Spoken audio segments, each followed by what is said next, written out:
Deur die jare was daar hierdie baie gewilde speletjie met kinders. Dit is eintlik 'n opvoedkundige speletjie waar jy dan nou met houtblokkies 'n torentjie bou en dan saam met die kind trek jy dan nou een vir een van daardie plat houtblokkies uit totdat die torentjie dan nou in mekaar tuimel, gewoonlik tot groot vreugde van die kind.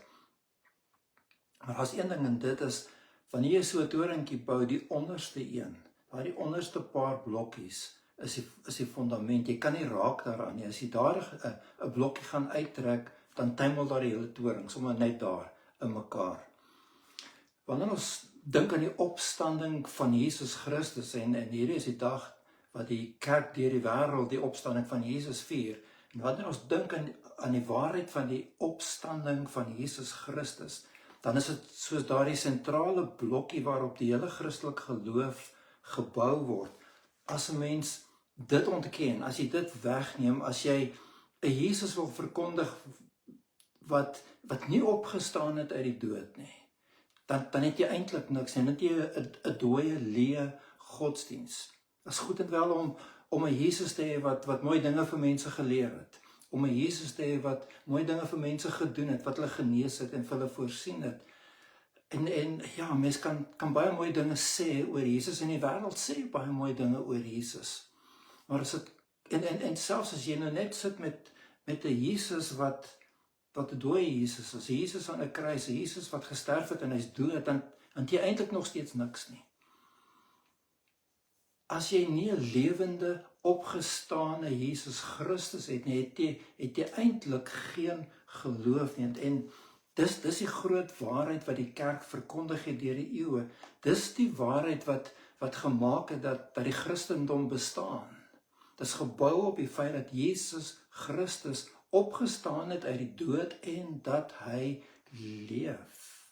Een van die mooiste verhale wat ek kry in die Bybel oor die opstanding van Jesus, kry ons in Johannes 20 vers 11 tot en met vers 18. Ek wil graag daardie gedeelte saam met jou lees en net so 'n bietjie gedagtes ruil met jou daaroor. Miskien moet ek net begin by Johannes 20 vers 1, net om alles mooi in konteks te plaas. En op die eerste dag van die week kom Maria Magdalena vroeg, terwyl dit nog donker was by die graf, en sien dat die steen van die graf weggeneem was. Sy hardloop toe en kom by Simon Petrus en by die ander disipel vir wie Jesus liefgehad het, en sê vir hulle het die Here uit die graf weggeneem en ons weet nie waar hulle hom neergelê het nie. Toe gaan Petrus en die ander disipel uit en kom by die graf, en die twee het saam gehardloop, en die ander disipel het vooruit gehardloop. Nou die ander disipel, aanvaar ons as Johannes, vinniger as Petrus, en eerste by die graf gekom. En terwyl hy neerbuk, sien hy die doeke lê, maar hy het nie ingegaan nie. Toe kom Simon Petrus agter hom aan en gaan in die graf en sien die doeke lê. En die doek wat op sy hoof was, sien hy nie by die doeke lê nie, maar opgerol op die een plek, afsonderlik. Daarop het ook die ander disipel wat eerste by die graf gekom het, ingegaan, en hy het gesien en geglo. Want hulle het nog nie die skrif verstaan dat hy uit die dode moes opstaan nie. En die disipels het weer huis toe gegaan. Maar, dan kom ons nou by die gedeelte wat ek graag 'n bietjie oor saam met jou wil besin vandag.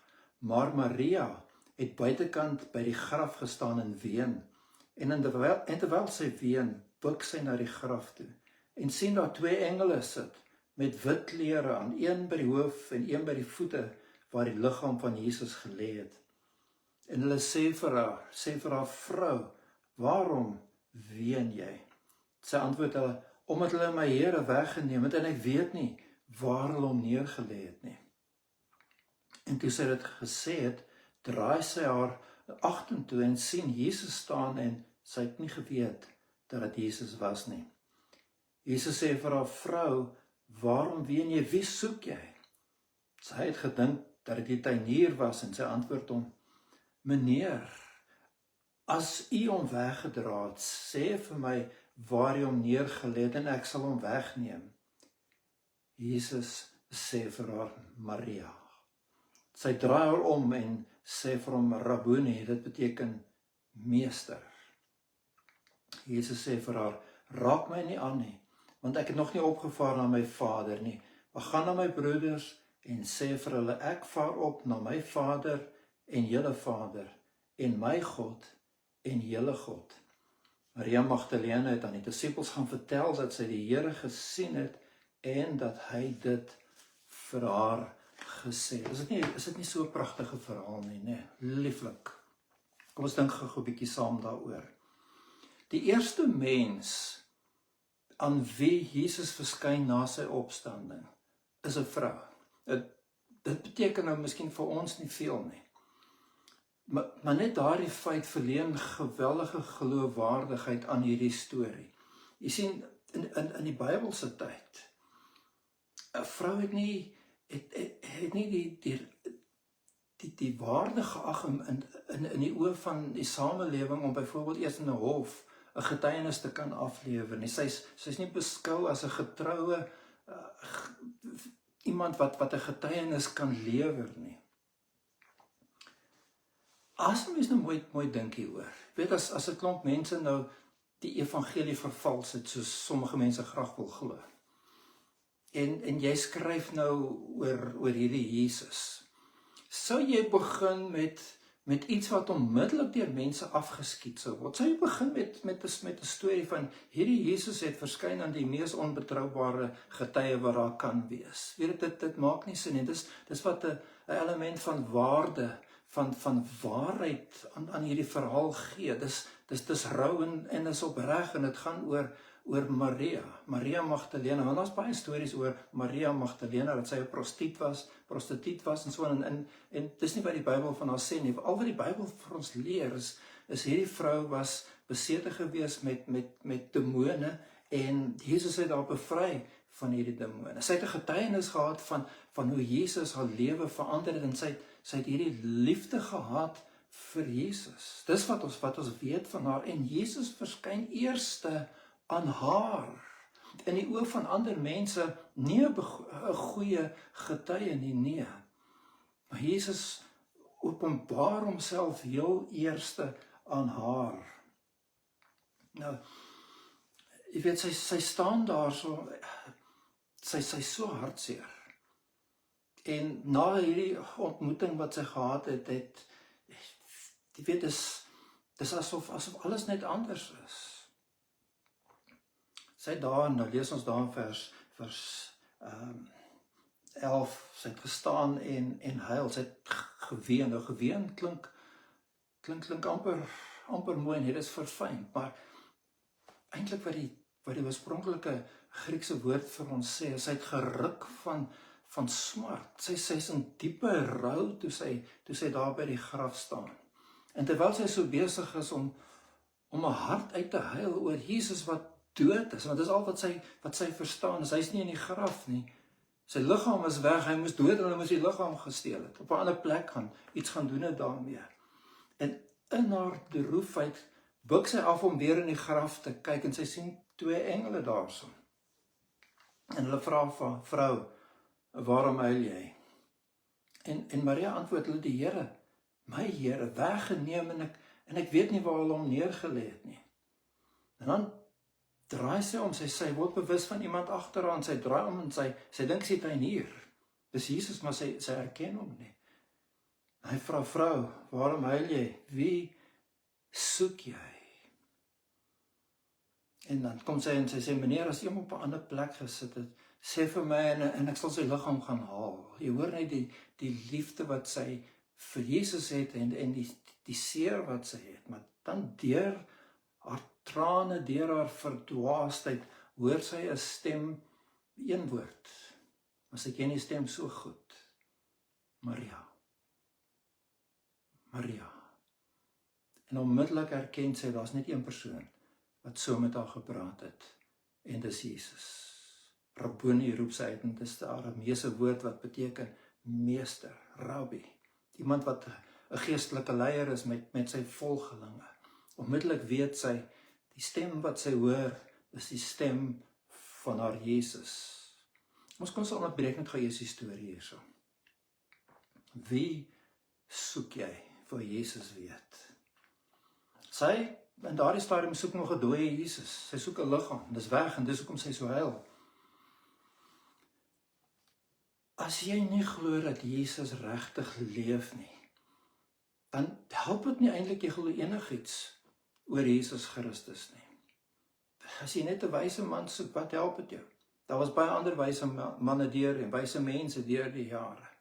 As jy net 'n invloedryke figuur soek, wat help dit jou? Daar's baie. Maar hulle is almal dood. En dis as Jesus net 'n wyse leermeester was, het jy niks nie. Wat soek jy, Maria? Sy soek in daardie stadium nie 'n opgestane Jesus nie, sy soek 'n liggaam om te gaan salf met speserye. Sy wil iets vir daardie Jesus doen of vir hom laas. Jy weet, baie mense se geloof in Jesus is eintlik maar net soos Maria wat iets wil doen vir Jesus. Dit is nie gebou op hierdie belewenis van 'n opgestane Jesus nie, dis 'n godsdiens van ek moet dinge vir die Here doen wat mooi is vir die Here. Baie mense het hierdie waardering vir Jesus, hulle glo in Jesus se geboorte, veral met Kersfees, jy weet, wil almal godsdienstig raak en dat weet 'n sentimentele Jesus se babietjie is skadeloos. En selfs met Paasfees sien ons dat mense begin dalk 'n groter openheid hê vir die storie van Jesus, maar dis Jesus aan 'n kruis, is Jesus wat dood is. Maar as dit kom by die opstanding, dis waar die verskil inkom. Het jy maar net 'n sentimentele Jesus, 'n mooi Jesus, 'n rou storie oor 'n man wat dood is, of het jy 'n Jesus wat opgestaan het uit die dood en wat regtig lewe? Nie een vir wie jy moet gaan dooie speserye op vryf nie, maar een wat 'n totale appel op jou lewe kom maak. Een wat vir wie dit nie gaan oor wat jy vir hom doen nie, maar wat hy vir jou gedoen het. Kan jy dink hoe verward was Jesus se disippels in die begin, hierso net na sy kruisiging? Jy weet, hulle het so vas in hom geglo en toe sy wreed doodgemaak. En die implikasie vir hulle is skrikwekkend eintlik. Dink net gou 'n bietjie. Jy sien, Jesus was dan, as hy regtig dood is, een van twee dinge. Hy was of die mees verwaande bedrieger gewees wat mense doelbewus mislei het. Hy het hulle mislei deur voor te gee dat hy die seun van God is. Dis die een opsie. As Jesus dan nou net dood is, hy was hierdie groot misleier, of aan die ander kant, hy was die een wat grootliks mislei was. Seker dan die mees misleide mens wat ooit geleef het. Hy het hom vergis deur te dink dat hy die verlosser is. En nou is hy dood. Sonder Jesus se opstanding maak die Bybel nie sin nie.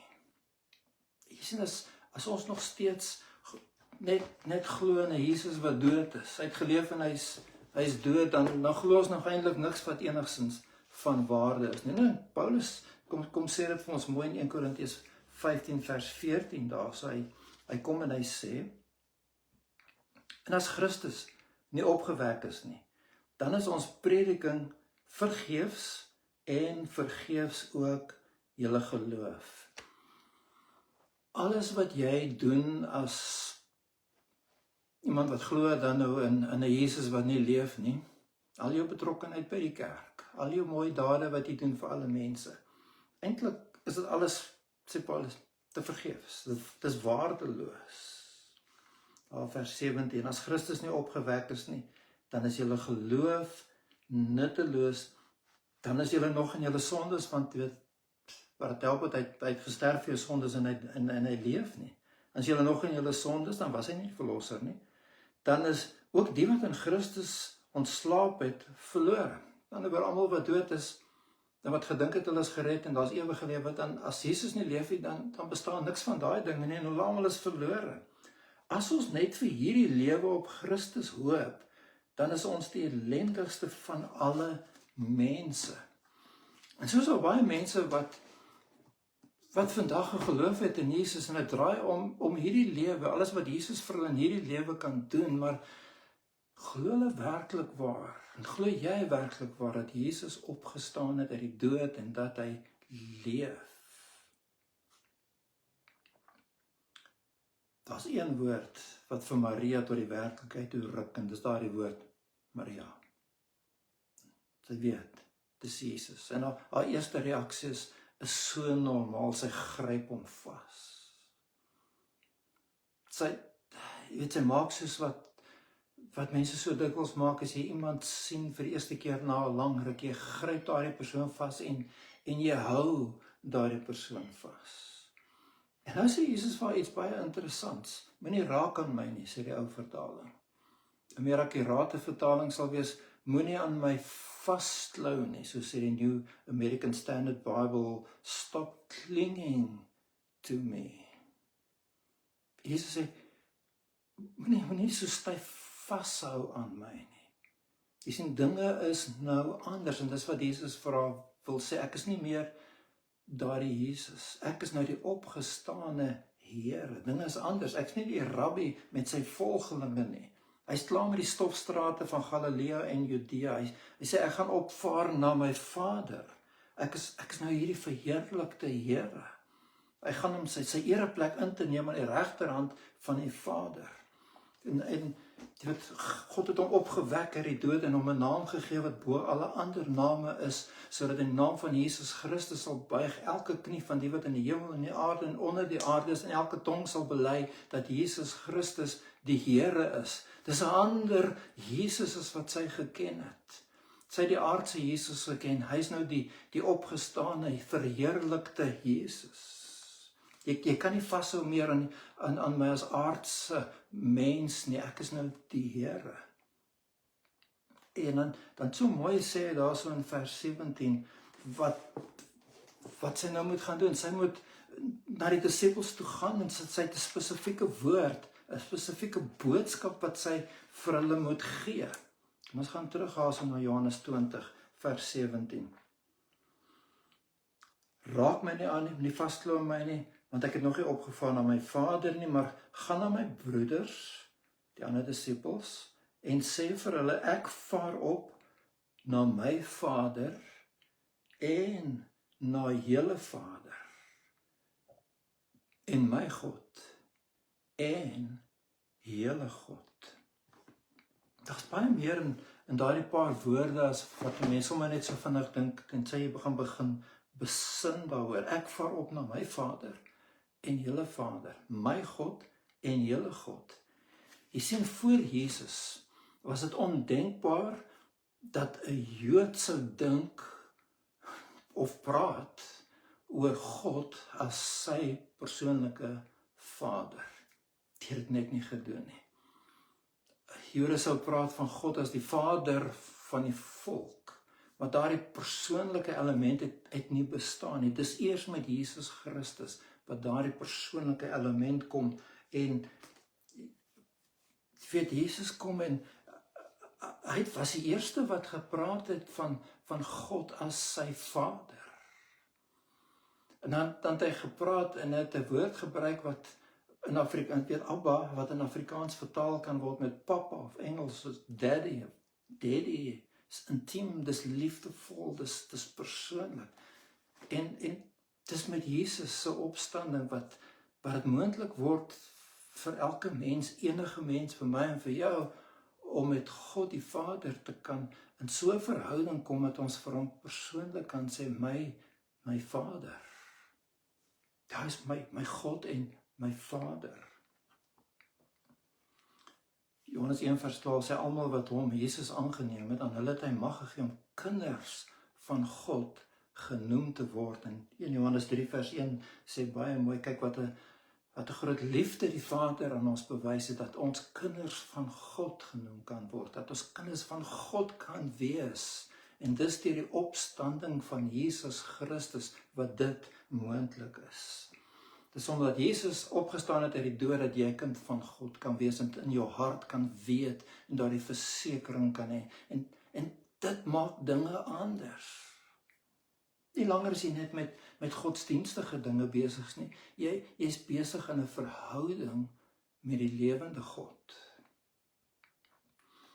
Maria doen wat ek dink enige mens sou gedoen het. Sy storm tot daar waar die disippels bymekaar is, en sy sê vir hulle, ek het Jesus gesien. Hy leef.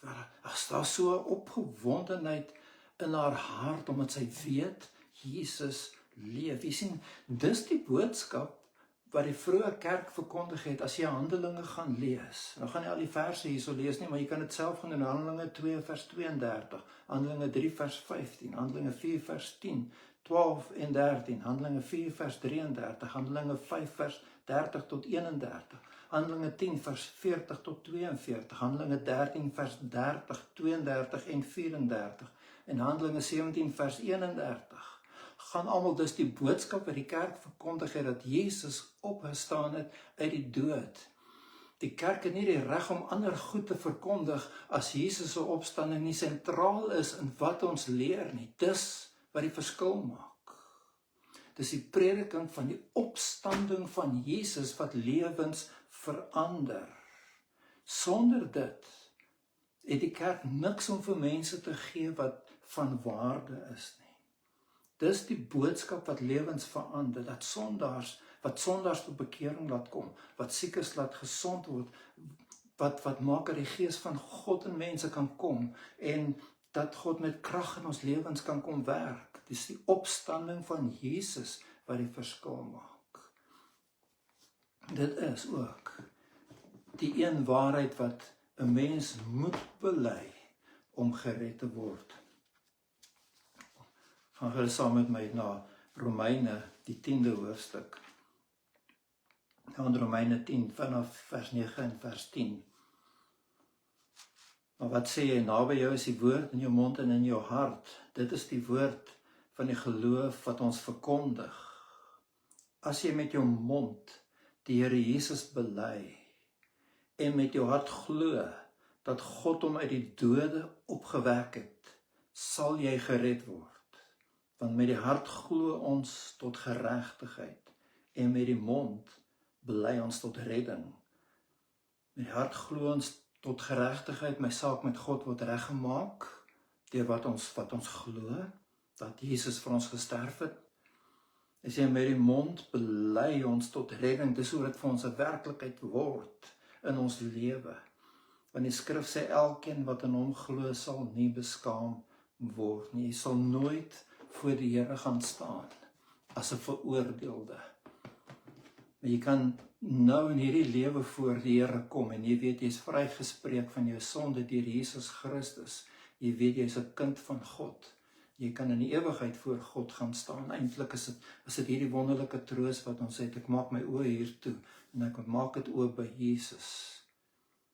En ek weet hy's my Here, hy's my verlosser. God's my Vader. Ek's gered, ek's kind van God. Ek wonder of jy net saam met my dit net wil kom bely voor die Here. Miskien vir die eerste keer in jou lewe of miskien vir die hoeveelste keer. Maar net te kom bely wat jy glo oor Jesus Christus en sy opstanding. En so kom ons, ja Here, en ons kom bely dat U, Jesus Christus, die Here is, die een wat gesterf het vir ons sondes, in ons plek gesterf het.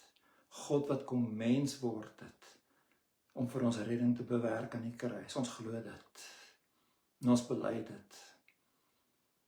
En ons glo en bely dat U opgestaan het uit die dood, en dat U leef, dat U ons verlosser is. En as omdat ons dit glo, het ons hierdie absolute sekerheid in ons hart. Ons is kinders van God, gered op grond van wat Jesus vir ons gedoen het. Dankie vir hierdie versekering, Here.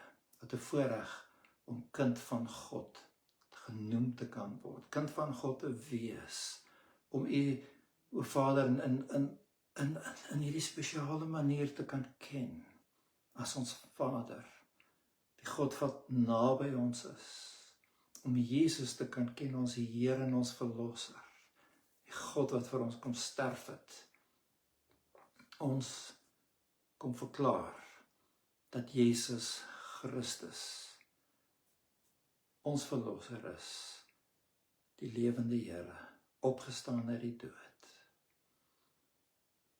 Amen. Mag dit vir jou die grootste werklikheid in jou lewe wees.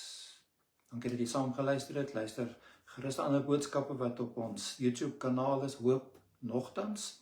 En ja, mag jy regtig beleef dat die opgestaande Here saam met jou is, dat sy guns op jou lewe rus.